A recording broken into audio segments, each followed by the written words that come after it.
It was the first building that we ever looked at, but instantly felt like home. It was sort of quite an emotional reflecting on that, because we were here for about 10 minutes and sat underneath a tree above the series of falling down buildings and just could completely imagine a life here.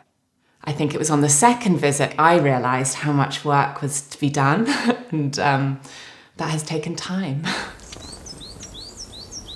This house that we're in at the moment was rebuilt, restored by my brother and my dad. And that was done quite quickly, so that was done in, I think, a year and a half or so.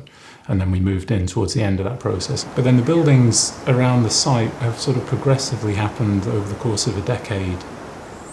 It's not a kind of an intellectual approach to vernacular architecture. Actually, it's very, very practical, which to my mind is a much more genuine version of vernacular, because vernacular is a practical approach to building, and that's how these buildings have kind of evolved through discussion, Naomi and I, and then also the people who've been involved in building them.